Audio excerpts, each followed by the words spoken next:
ഇതൊന്ന് മനസ്സിലായോ? പച്ച പട്ടാണിയാണ് കേട്ടോ. പച്ച നമ്മുടെ ഫ്രഷ് ഗ്രീൻ പീസ് ഇല്ലേ, അതാണ്. അപ്പോൾ നമുക്കിത് വെള്ളത്തിലിട്ട് വെക്കേണ്ട ആവശ്യമൊന്നുമില്ല കേട്ടോ. നമുക്കിങ്ങനെ നേരെ പൊളിച്ചെടുത്തിട്ട് അങ്ങ് ഉണ്ടാക്കാം, കുതിർക്കേണ്ട ആവശ്യമൊന്നുമില്ലേ. അപ്പോൾ ഇന്ന് ഏതായാലും പച്ച പട്ടാണി കറി വെക്കുകയാണ്. ഇതെൻ്റെ മാമൻ ഉത്തർപ്രദേശിൽ നിന്ന് കൊണ്ടുവന്ന കേട്ടോ. നാട്ടിലൊക്കെ കിട്ടാറുണ്ട്, പക്ഷെ ചില സമയങ്ങളിൽ അന്വേഷിക്കുമ്പോൾ കിട്ടാറില്ലേ. അപ്പോൾ ഇന്ന് ഇതിൻ്റെ കൂടെ ഗോതമ്പ് ദോശയായിട്ടോ ഉണ്ടാക്കുന്നത്.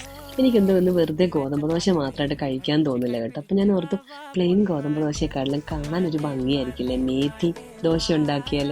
അപ്പോൾ കുറച്ച് മേത്തി ഇല ഇരിപ്പുണ്ടായിരുന്നു, അത് അരച്ചിട്ടൊരു മേത്തി ഇല വെച്ചിട്ടുള്ളൊരു ദോശ ഉണ്ടാക്കാമെന്ന് വെച്ചാൽ നല്ല പച്ച കളർ ദോശയാണ് കേട്ടോ.